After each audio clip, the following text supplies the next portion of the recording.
한 유대 여자가 예수 그리스도를 영접했습니다. 가족들은 그 여자로 하여금 새로이 얻은 믿음을 버리게 하려고 온갖 노력을 다 했다는 것이죠. 유럽 여행을 시켜주기도 하고 그리스도를 부인하기만 한다면 갖고 싶은 것이나 하고 싶은 어떤 일이라도 다 해주겠다고 말했습니다. 그러나 그 여자는 그리스도에 대한 그녀의 사랑 안에서 조금도 흔들림이 없이 굳세게 버텼습니다. 마침내 여자의 부모는 딸을 위해 만찬을 베풀고 모든 친구들 다 불러모았습니다. 아버지가 식탁에서 손님들에게 이렇게 말합니다. 우리는 오늘 밤 어떤 특별한 이유로 여러분들을 이 자리에 모셨습니다. 우리 딸이 저 비천한 나사렛 사람을 따르기로 작정했습니다. 오늘 밤 내 딸은 마지막 결정을 내려야만 하는 것입니다. 예수님을 믿든가 또 예수님을 단념하든가 그렇지 않으면 영원히 부모의 집을 떠나야 합니다. 놀랍고 당황한 딸은 한동안 말문을 열지 못했습니다. 얼마 후에 이 여자는 피아노를 치면서 이런 찬양을 불렀습니다. 십자가를 내가지고 주를 따라가도다. 이제부터 예수로만 나의 보배 삼겠네. 찬송가를 다 마치고 마침내 딸은 자기 방으로 들어가서 옷을 갈아입고 가방을 꾸려 부모의 집을 떠났다는 것이죠. 예수님을 따르기 위해 최상의 희생을 기꺼이 치러냈던 것입니다. 예수님을 믿는다는 것은 결코 영화롭거나 영광을 받거나 또 복을 받는 일이 결코 아니라는 것이죠.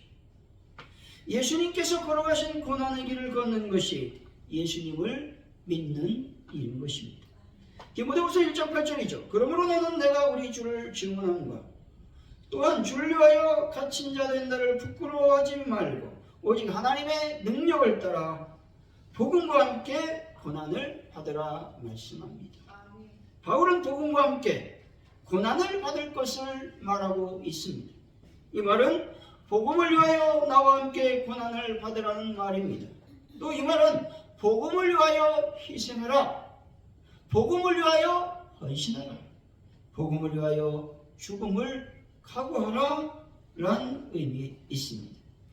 우리가 고난을 받을 때가 있습니다. 이것은 예수님의 고난에 동참하는 것이죠.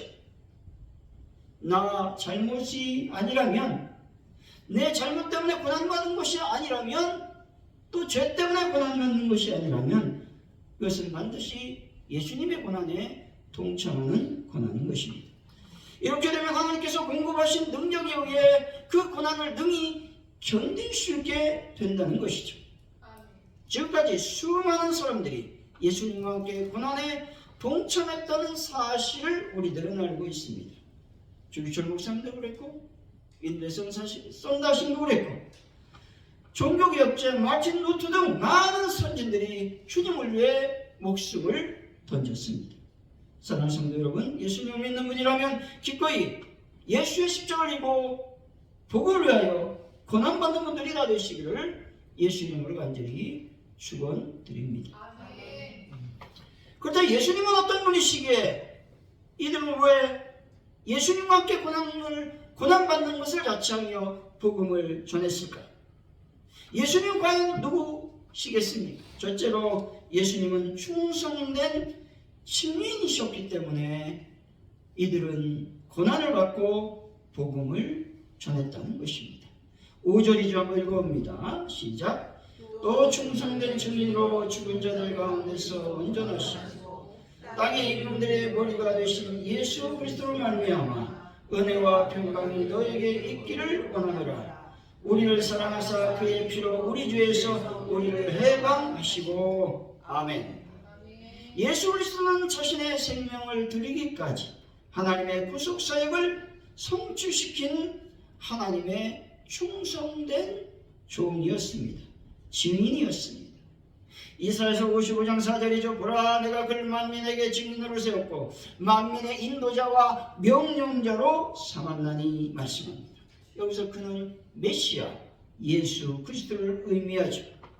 그는 하나님이 다윗에게 약속하신 대속 사역을 완성하고 부활하심으로 온 인류에게 구원의 소망을 제시하실 분이다 말씀합니다. 예수님을 증인으로 묘사하고 있는 것입니다. 이 말씀은 하나님의 법, 계획 등을 인간에게 가르치고 전하는 임무를 부여받은 메시아를 가리키는 표현이라고 말씀드릴 수가 있습니다. 예수님께서 충성을 했다라는 말은 말씀과 언약을 지켜 행했다, 마음이 변하지 않았다, 명령을 준행했다라는 말로서 변하지 않는 마음으로 죽음으로써 말씀을 지키고 하나님의 명령을 준행했다라는 것입니다. 나폴레옹이 프랑스 군대를 이끌고 모스크바를 향해서 진격했습니다. 그런데 그때 러시아의 카자크족이 포위하고 포위망을 좁혀오자 프랑스 군대는 후퇴하지 않을 수 없었다는 것이죠. 그러나 카자크족이 어느새 모든 교량을 파괴하고 테러를 완전히 차단해버렸습니다. 메선주의 속에 눈보라가 몰아치기 시작했습니다. 나폴레옹은 강물이 얕은 쪽을 골라서 병사들에게 부러진 다리의 규각을 붙들게 했습니다. 그리고 가교를 만들게 해서 병사들을 철수시키는데 성공했습니다. 마지막 병사가 건너가자 물속에서 교각을 붙잡고 가교를 만들었던 병사들에게 철수 명령이 내려졌습니다. 그러나 이 일이 어찌 된 것입니까? 아무도 움직이는 병사가 없었습니다. 어떻게 된 일일까요? 모두 교각을 붙든 채 얼어 죽었다는 것이죠. 여러분, 이 아름다운 희생이야말로 충성을 의미한다는 것입니다. 예수님도 자신의 생명을 바쳐 하나님의 말씀과 사명에 생명을 던지셨다는 것이죠. 이것이 하나님에 대한 예수님의 충성이라는 겁니다. 마태복음 1장 28절이죠. 인자가 온 것은 성경을 받으려 함이 아니라 도리어 섬기려 하고 자기 목숨을 많은 사람의 대속물로 주려 함이니라 말씀합니다. 예수님은 자신이 이 땅에 오신 사명을 분명하게 말씀하시는데 그것은 자신의 생명을 우리를 위한 대속물로 주신다 말씀합니다. 이것이 바로 십자가에서 죽으시는 것입니다. 예수님은 십자가의 사명을 깨달은 순간 가장 행복한 삶을 위해 묵묵히 십자가를 걸어가셨습니다. 계력해 부르는 자신의 일기장에 이렇게 적었습니다.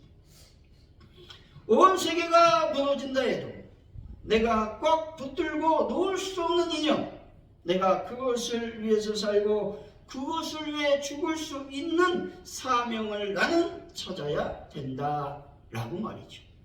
이 말처럼 예수님은 자신의 사명, 즉 십자가의 고난을 위해서 살았고 많은 사람을 위해서 십자가에서 죽으셨습니다. 이것이야말로 가장 고귀한 예수님의 사명이며 그 사명을 다할 때까지 하나님께 충성하셨습니다. 사랑하는 성도 여러분, 예수님께서 자신의 사명을 깨닫고 충성하셨듯이 여러분들도 사명 곧 복음 전도자의 사명을 깨닫고 그 사명을 위해서 하나님께 온전히 충성하는 분들이 다 되시기를 예수님을 간절히 축원드립니다.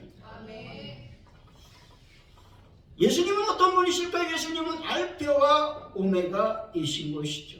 그래서 우리는 고난받기를 자처하며 하나님의 복음을 전해야만 하는 것입니다. 8절이죠. 한번 읽어봅니다. 시작. 주 하나님이 이르시되 나는 알파와 오메가라 이제도 있었고 장차 올 자요 전능한 자라 하시더라. 아멘. 알파와 오메가에서 알파는 헬라 문자의 첫 글자이고 오메가는 마지막 글자인 것이죠. 그럼 이게 무슨 뜻입니까? 이 말은 하나님께서 역사의 시작인 동시에 마지막이 되신다는 말씀인 것입니다. 그래서 그 사이에 존재하는 모든 시대, 세대의 주가 되신다라는 말씀인 것이죠. 또 이 말은 하나님은 창조주이시면서 심판자라는 의미를 지니고 있다는 것입니다. 어떤 분이 통닭을 사러 통닭집에 갔습니다. 그리고 말합니다. 사장님, 통닭 한 마리 주세요. 아유, 좀 10분만 기다려주세요. 이분이 예수 믿는 사람이니까 그냥 가만히 있게 못 찍어서 질문 하나를 던졌습니다. 사장님, 닭이 먼저일까요? 알이 먼저일까요? 사장님이 뭐 난감하잖아요. 이게 다 인류 역사에 질문되어지는 질문이니까 잘 모르겠습니다. 이렇게 얘기했습니다. 여러분은 닭이 먼저입니까? 알이 먼저입니까? 응? 닭이 먼저죠. 예수 그리스도를 믿는 사람이라면, 창조론을 믿는 사람이면 닭이 먼저예요. 성경은 분명하게 그렇게 말씀하시죠. 이 세상의 모든 피조물은 누가 만드셨다? 하나님께서 만드셨죠. 성경은 이렇게 말씀해요. 육축과 기는 것과 짐승을 종류대로 만드셨다고 말씀합니다. 그래서 알이 먼저가 아니라 닭이 먼저라는 것이죠. 세상이 아무리 어렵더라도 하나님을 알고 있다면 여러분 답이 나오게 되어 있다는 것이죠. 그러면서 이분이 통닭집 사장님에게 이제 통닭을 가지고 집에 갈 때 이렇게 말했습니다. 예수님 믿으세요. 이렇게 하고 나왔다는 것이죠. 어느 순간, 어느 때에 여러분 어떻게 됩니까? 복음을 증거해야 된다는 거예요. 뭐 교회에서 복음 전도를 하지 않기 때문에 내가 복음을 증거하지 못했습니다. 핑계가 될 수 없다는 거죠. 계속 어떻게 시간만 되면 사람을 만나면 하나님의 복음을 증거해야 될 줄로 믿습니다. 창세기 1장 25절 이렇게 말씀하죠. 하나님의 땅의 모든 짐승을 그 종류대로, 가축을 그 종류대로, 땅에 기는 모든 것을 그 종류대로 만드시니 하나님의 보시기에 좋았더라. 아멘. 하나님은 전체 만물을 창조하신 창조주 하나님이심을 여러분은 믿으시기 바랍니다. 창세기 2장 7절이죠. 여호와 하나님이 땅의 흙으로 사람을 지으시고 생기를 그 코에 불어넣으시니 사람이 생명이 되니라 말씀합니다. 하나님께서 여러분 나를 창조하셨습니다. 우리나라는 이런 말을 하잖아요. 사람이 죽으면 돌아가셨습니다. 참 성경적이죠. 우리가 다 알고 있지만 어디로 돌아간단 말입니까? 분명히 돌아갈 곳이 있다는 말인 것입니다. 사람이 육체는 흙으로 만들었기 때문에 흙으로 돌아가고 우리의 영혼은 누가? 하나님의 것이기 때문에 하나님 곁으로 돌아가는 것이죠. 그래서 사람들은 고상하게 얘기하기를 소천했다, 별세했다 이렇게 말하기도 한다는 것입니다. 우리 모든 사람들은 육체와 영혼이 있는데 육체는 흙으로 돌아가고 영혼은 하나님께로 돌아간다는 진리를 여러분들은 믿으시기 바랍니다. 천지만물을 창조하시고 이 세상의 마지막 때 심판주로 오실 하나님은 과연 어떤 분이시냐? 영원히 살아계신 하나님이시다 말씀합니다. 4절이죠. 한번 읽어봅니다. 시작. 요한은 아시아에 있는 일곱 교회에 편지하니 이제도 계시고 전에도 계셨고 장차 오실 이와 그의 보좌 앞에 있는 일곱 영과 아멘. 예수님은 이제도 계시고 전에도 계셨고 장차 오실 분이라고 말씀합니다. 이 말씀은 무슨 말입니까? 영원 불변하신 분이다 라는 겁니다. 하나님 또 어떤 분이라고 성경은 말씀합니까? 하나님은 스스로 계신 분이다. 당신 스스로 말씀하셨습니다. 창세기 3장 14절이죠. 하나님 모세에게 이르시되 나는 스스로 있는 자니라. 또 이르시되 너는 이스라엘 자손에게 이같이 이르기를 스스로 있는 자가 나를 너희에게 보내셨다 하라 말씀합니다. 스스로 있다라는 말은 누구에 의해서 창조되지 않고 누군가에 의해 움직이지 않는다라는 말씀이에요. 그리고 스스로 움직이시고 시작과 끝이 없으신 영원부터 영원까지 존재하시는 분이다 말씀한 것이죠. 이 말씀에 담겨있는 의미는 과연 뭐냐? 이 의미는 하나님께서 말씀하신 것은 온전히 성취하시고 언약한 말씀은 반드시 이루신다 라는 말씀입니다. 사랑하는 성도 여러분, 예수님은 이제도 계시고 전에도 계셨고 장차 오실 분임을 믿는 분들이 다 되시기를 예수 이름으로 간절히 축원드립니다. 왜 우리가 고난받으며 복음을 증거해야만 되겠습니까? 셋째로 예수님이 재림하시는 분이기 때문에 그렇습니다. 7절 좀 읽어봅니다. 시작. 볼지어다 그가 구름을 타고 오시리라. 각 사람의 눈이 그를 보겠고 그를 찌르는 자들도 볼 것이요 땅에 있는 모든 족속이 그로 말미암아 애곡하리니 그러하리라. 아멘. 예수님께서 재림주로 오실 모습을 말씀하고 있는 것이죠. 예수님은 구름을 타고 장차 오신다고 말씀하고 있는 겁니다. 어느 교회 집사님이 믿은 지 오래가 되었는데 재림에 대해서 믿어지지가 않는 겁니다. 확신이 없는 겁니다. 그러나 어느 날 잠을 자는데 어느 날 깨어보니까 옆에 누워있던 아내가 없는 거예요. 누워있던 자리에 성령이 펴있는데 거기에는 이런 말씀이 밑줄 쳐 있었습니다. 두 여인이 맷돌을 갈매 하나는 데려가고 하나는 버려두었다. 깜짝 놀랐어요. 이것이 어찌된 일인가? 며느리는 있나? 아들이 있나? 급하게 자녀들 방으로 달려갔습니다. 아무도 없는 거죠. 그리고 그 아들 방에 똑같이 성령책이 펴져 있는데 두 여인이 맷돌을 갈매 하나는 데려가고 하나는 버려두었다라는 그 구절에 빨간 줄이 그어져 있었습니다. 그때 정신이 바짝 드는 것이죠. 우리 식구는 다들 어디로 갔고 나만 빼놓고 혼자들 다들 도망갔나?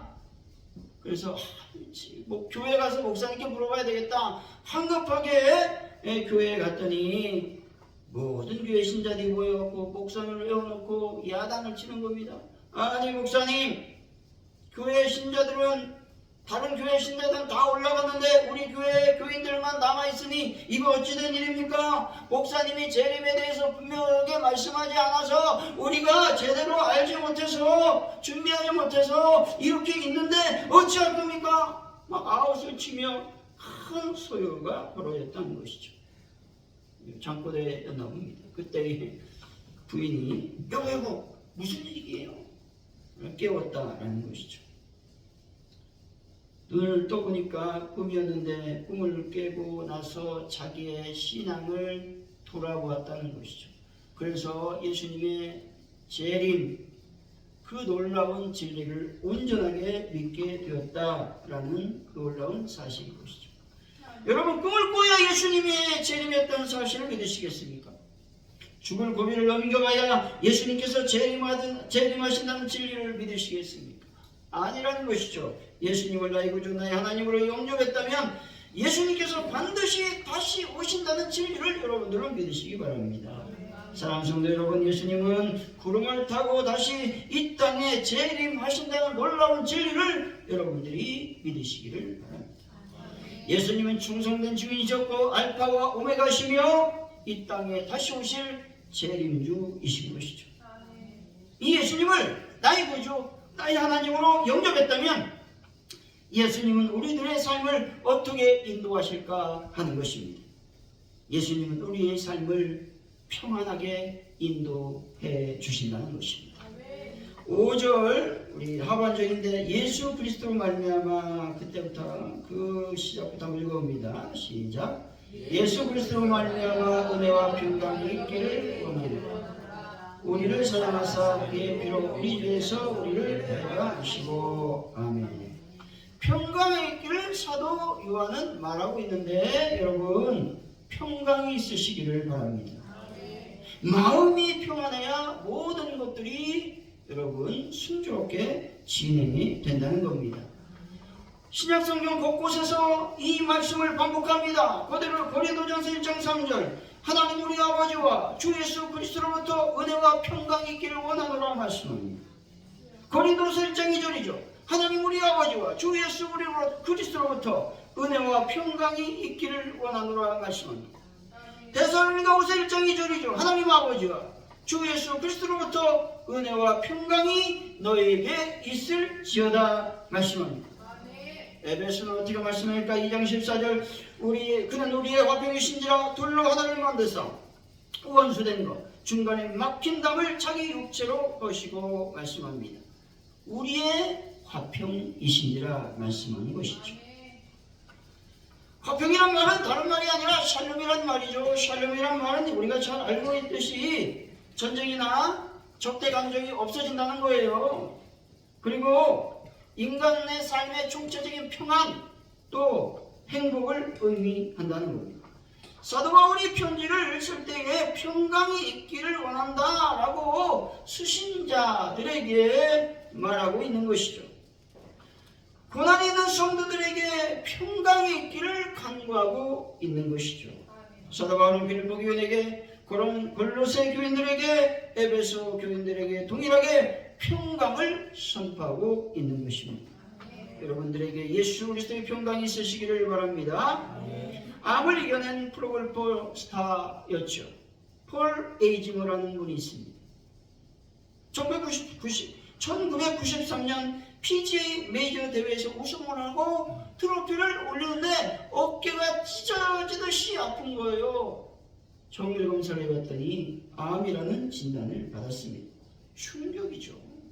완치될 가능성이 전혀 없었던 폴 에이징어가 마음속의 두려움과 절망을 이겨내기가 힘들었다는 거죠. 근데 그가 예수 믿는 사람이었기 때문에 하나님께 기도 중에 하나님께서 그에게 무엇을 주셨을까요? 평강을 주셨습니다. 그리고 그가 하나님 나와 함께 하신다 믿음이 생기기 시작했습니다. 그런데 놀라운 일이 발생하죠. 두려움과 절망과 심지어 암까지 이겨내게 되는 것이죠. 그러면서 그는 이렇게 말합니다. 무슨 일이 일어날 것인지 하나님께서 말씀해 주신 것이 아닙니다. 암이 다 없어질 것이라고 가르쳐 주신 것도 아니었습니다. 다만 무슨 일이 일어나더라도 하나님께서 나를 사랑으로 돌봐주실 것이라는 사실을 믿음으로 받아들였습니다. 암 진단을 받은 지 2년이 지난 지금 제 몸엔 암세포가 하나도 남아있지 않습니다. 우리가 알아야 할 것은 살다가 힘든 일이 닥쳤을 때 무슨 일이 생기더라도 하나님은 나와 함께 하실 것이라는 믿음인 것입니다. 그리고 다른 사람들에게도 그것을 알려야 합니다. 라고 폴 에이징어는 말했습니다. 예수님의 평안을 누릴 때 우리에게 찾아오는 두려움은 사라지게 될 것입니다. 환경에 구애받지 않고 항상 내면의 기쁨도 맛보게 될 것입니다. 예수 안에 평강이 있고 기쁨이 있고 은혜가 있음을 믿으시기 바랍니다. 그 예수님 안에 항상 머무시기를 바랍니다. 하나님께서 함께 하신다고 하는 믿음이 우리들에게 평강으로 인도할 것입니다. 예수님께서 알파 오메가라는 진리의 말씀을 믿으면 믿을수록 고민은 사라질 것입니다. 그리고 이 땅에 다시 오실 만왕의 왕이라는 진리를 믿으면 믿을수록 우리들에게 두려움은 사라지고 평강이 찾아올 것입니다. 근데 이 평강은 인간의 노력에 의해 얻어지는 것이 아니라 오직 하나님께서 내리시는 은혜의 결과라는 사실입니다. 결국 우리 인생의 해답은 오직 예수 그리스도 안에 있음을 여러분이 믿으시기 바랍니다. 결론적으로 예수님은 어떤 분이실까? 예수님은 충성된 주이셨고 알파와 오메가이셨으며 재림하시는 전능한 하나님이십니다. 때문에 우리가 고난받으며 하나님의 복음을 증거해야 되는 것입니다. 사랑하는 성도 여러분, 예수님은 충성된 주인이시고 처음과 끝이시며 재림하신다는 진리를 믿고 항상 예수님과 동행함으로 평안한 삶을 살아가고 복음을 증거하는 분들이 다 되시기를 예수 이름으로 간절히 축원드립니다. 기도합니다. 하나님 아버지 감사합니다. 오늘 왕이신 나의 하나님 예수 그리스도시여 다시 오실 그 예수님을 믿고 내가 고난받기를 자처하며 하나님의 복음을 증거하는 삶을 살겠습니다. 영광받아 주옵소서. 예수님의 이름으로 기도하옵나이다. 아멘.